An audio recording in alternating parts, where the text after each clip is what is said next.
इंद्रिय के विषय अच्छे हैं कि बुरे?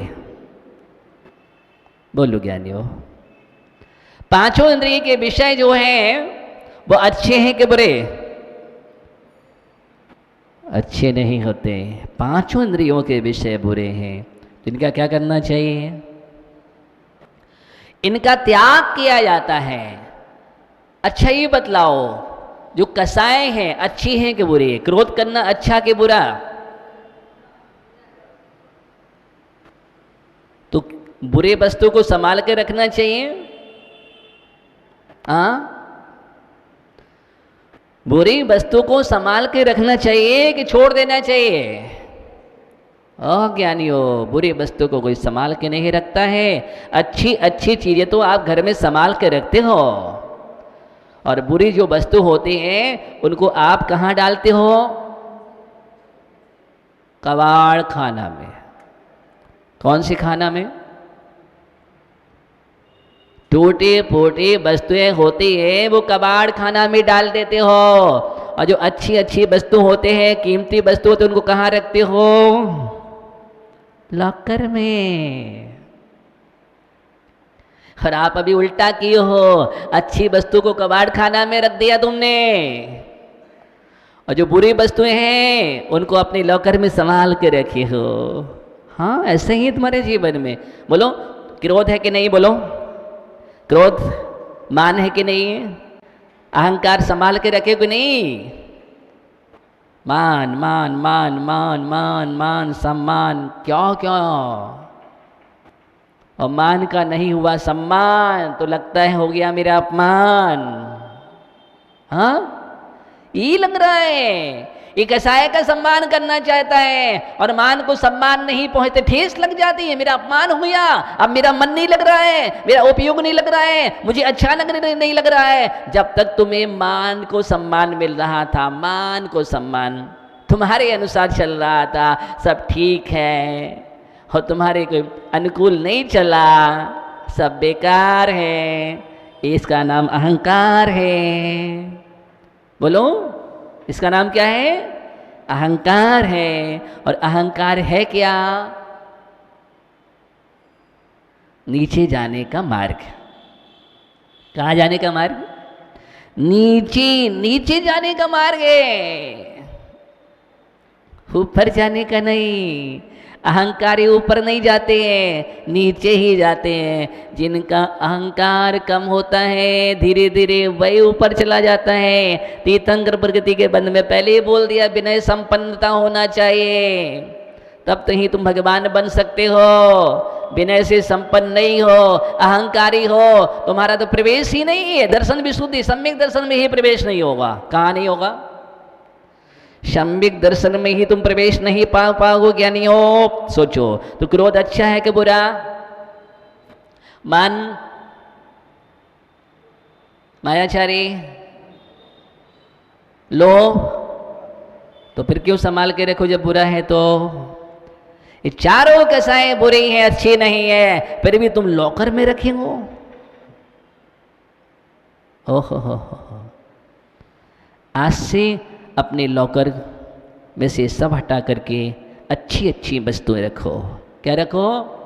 अच्छी अच्छी वस्तुएं रखो। अच्छे अच्छे गुण हैं उनको संभाल के रखो, उनका त्याग नहीं किया जाता है। बुरे जो होता है वो त्याग किया जाता है, और त्याग तो प्रकृति से धर्म मिला है। कहाँ से मिला है? प्रकृति से मिला है। त्याग बहुत जीवन में आवश्यक तत्व है। आप श्वास लेते हो ना? कितने लोग श्वास लेते हैं? अच्छा, सभी लोग लेते हैं। अब आप सब श्वास लेते हैं तो क्या आप श्वास लेते ही रहते हो? छोड़ते भी होंगे? नहीं छोड़ते। अच्छा ये बताओ, अगर श्वास श्वास लेते रहे और छोड़े ना तो क्या होगा? श्वास श्वास लेते रहोगे तो क्या होगा? विस्फोट हो जाएगा। अगर टायर में हवा भरते रहो भरते रहो भरते रहो भरते रहो भरते रहो भरते जाओ, क्या होगा? ऐसा ही हुआ। एक मेढक बड़ी चाल से चल रहा था। मेढक उसने हाथी को देखा और हाथी को देख करके मेढक की भावना हुई कि मैं भी इतना बड़ा होऊंगा। क्या होगा? उस मेढक के अंदर भावना जागृत हो गई, मैं भी हाथी जैसा बनना चाहता हूं। तत्काल पहुंचा वो उस दुकान पर पहुंचा जहां पर हवा भरी जाती है। कौन पहुंचा? मेढक पहुंच गया बड़ा बनने के लिए। हाथी जैसा दिखना चाहिए। और पहुंचा, उसको बुलाया और कहा हवा भरो। उसने लगाया पंप और हवा भरना शुरू। अब हवा भरता चला जा रहा है और फूलता जा रहा है। वो कि और भरो, और भरे गए। फिर और भरो।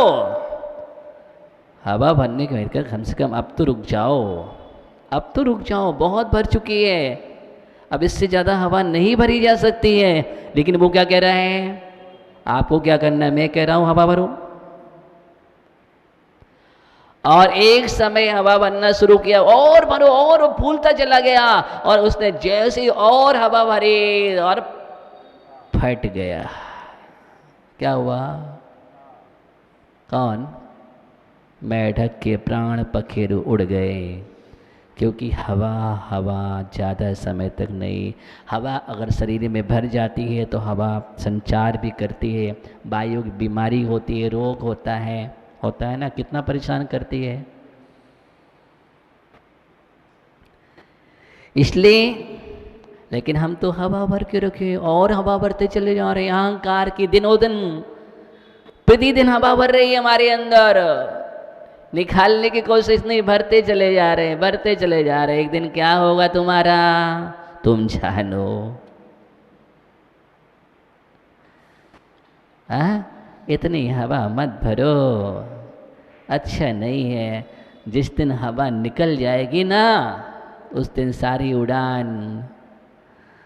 गुब्बारा तभी तक उड़ रहा है जब तक उसमें हीलियम गैस भरी है, हीलियम गैस। और जैसे हिली तो नीचे।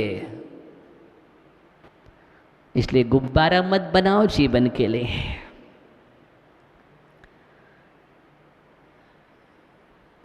मैं क्या कह रहा था, याद है आपको? श्वास लेते ही नहीं है, छोड़ते भी है। सिर्फ लेने से जीवन नहीं चलेगा, लेना भी है, छोड़ना भी है। इसलिए उच्छ्वास निश्वास है। क्या है? उच्छ्वास और निश्वास जीवन में जरूरी है। जितना लेना जरूरी है उतना छोड़ना भी जरूरी है।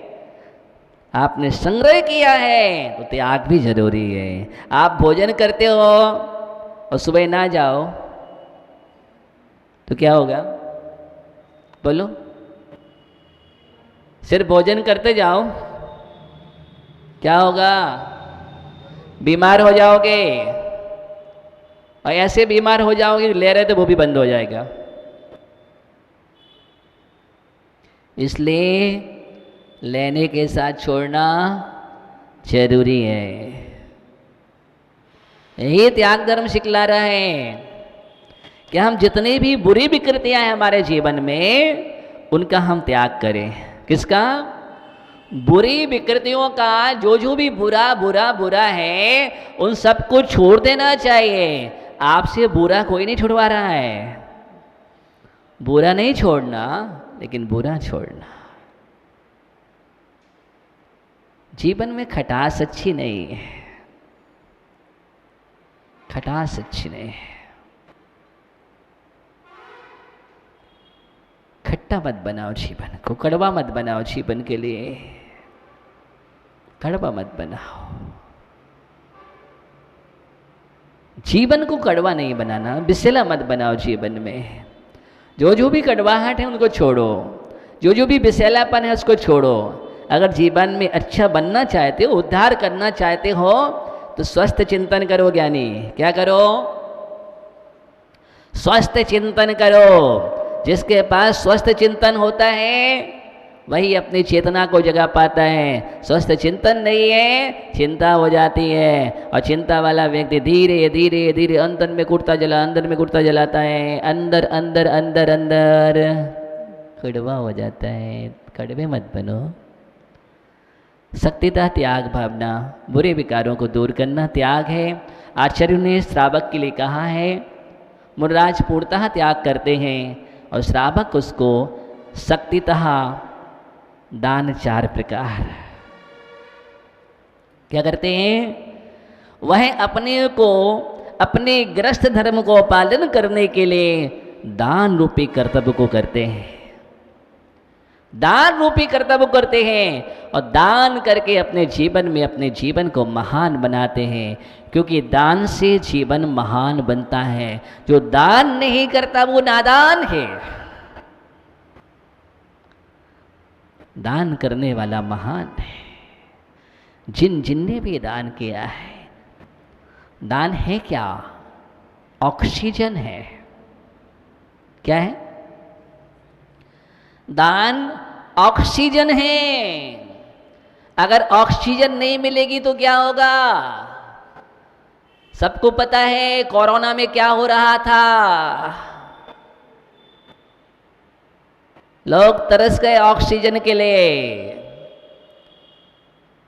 अगर सबसे बड़ी उस समय अमूल्य चीज दिख रही थी जीवन के लिए, तो क्या दिख रहा था? ऑक्सीजन। और आज भी जीवन के लिए ऑक्सीजन ही जरूरी है। ऑक्सीजन नहीं है तो गया तुम्हारा जीवन। ऑक्सीजन है तो जीवन का सीजन है, नहीं तो सीजन समाप्त। दान ऑक्सीजन है, इसलिए अपने जीवन में ऑक्सीजन लेते रहो, दान करते रहो। दान का इतिहास बहुत बड़ा इतिहास है। समय आपका हो गया है, हम अपने जीवन में ऐसा दान का इतिहास। और दान के बिना तो तुम श्रावक ही नहीं हो। पहले आचार्य कुंदकुंज स्वामी ने स्पष्ट बोल दिया, दाड़म पूया मुखम। पहले दान कह दिया, बाद में पूजन कहाँ है? क्या बोला है?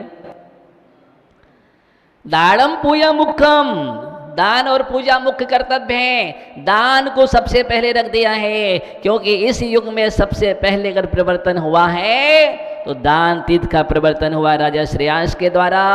धर्म तीर्थ का प्रवर्तन बाद में हुआ, पहले किसका हुआ है? दान तीर्थ का प्रवर्तन हुआ है राजा श्रेयांश के द्वारा। इसलिए दानम पूया मुखम कहा गया है। और राजा श्रेयांश दान तीर्थ के प्रवर्तक हुए और उसके द्वारा निर्वाण को प्राप्त कर लिया। इतिहास रख किया राजा श्रेयांश का। दान कभी पढ़ो, जीवन में शास्त्रों को पढ़ो। क्या है जीवन का इतिहास? ये दान पूजा के बिना तुम गृहस्थ भी नहीं हो, तुम्हारे जीवन की शुरुआत ही नहीं है। शुरुआत नहीं है। आपको पता होना चाहिए, मेघ पानी का संग्रह करते हैं, मेघ पानी को लेते हैं, लेकिन जब तक उनके पास पानी भरा रहता है तब तक वो कैसे दिखते हैं? ऊपर देखो, ऊपर ऊपर, या नहीं, ये बाहर देखना। काले दिखेंगे। कैसे दिखेंगे? काले। और वही जब बरस जाते हैं तब डबल हो जाते हैं। क्या हो जाते हैं? बरस जाने पर वो धवल हो जाते हैं। संग्रह में कालापन होता है और त्याग करने में धवलता आती है। क्या आती है? त्याग करने में धवलता आती है। इतिहास जिनका है उनका जीवन की धवलता दान से है, त्याग से है। ध्यान देना अपने जीवन में। इसलिए अपना इतिहास धवल बनाओ। क्या बनाओ? स्वच्छ बनाइए, अच्छा बनाइए, सुंदर बनाइए। ये मनुष्य भाव मिला है अच्छा सुंदर जीवन जीने के लिए। तुम्हारा भी एक इतिहास लिखा जाए। बनो। जब तक तुम सदगृहस्थ का पालन कर रहे हो दान करो, और जब सन्यास आश्रम में जाओ त्याग करो। क्या करो? और त्यागी बन जाओ तो हर पल त्याग करते रहो, कहीं विकार नहीं आना चाहिए। झाड़ू रोज लगाया कर। क्या करना है? दान क्या है? झाड़ू लगाना है। कहीं कचरा तो नहीं आ रहा है, गंदगी तो नहीं आ रही है, कहीं गंदगी दिखाई दे रही है, उठाओ झाड़ू, लगाना शुरू कर दो। झाड़ू रोज लगाया कर। इसलिए आचार्य भगवान कह रहे दान पूजा डेली करोगे, झाड़ू लगाना है, तुम स्वच्छ रहोगे, साफ रहोगे। और तुमने ये बंद कर दिया जीवन में तो कचरा लग जाएगा, सब में कचरा कचरा, गंदगी गंदगी हो जाएगी, फिर कोई भी पसंद नहीं करेगा तुम्हें। हाँ, स्नान करके आते हो और स्नान ना करो एक आध साल तो तुम कैसे लगोगे? अगर तुम एक साल स्नान ना करो तो कैसे लगोगे? और हम लोग कभी स्नान नहीं करते, ये ध्यान रखना। तुम बिना स्नान के बुरे लगोगे और हम लोग बिना स्नान के। हाँ, क्यों? क्योंकि तुम्हें झाड़ू लगाना है, अभी तुम्हारे पास परिग्रह है, संचय किया हुआ है, इसलिए वो जब तक मल है तब तक साफ करना पड़ेगा।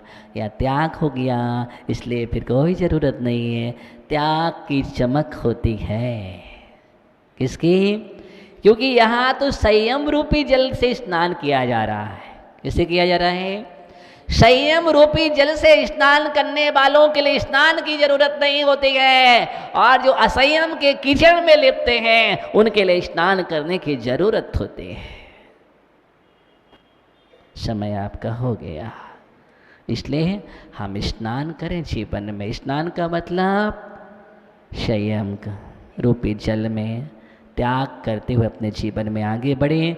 दान को अपने जीवन का श्रृंगार बनाओ। हाथों का आभूषण अगर है, दान है, उसी से तुम्हारे जीवन की कीमत है, महानता है। उस धर्म को अपने जीवन में स्वीकार करो। ये था शक्ति त्याग, शक्तितः त्याग भावना यही कह रही। निरंतर भावना करो, परिणामों को शुद्ध करो। ओम नमः सिद्धेभ्यः।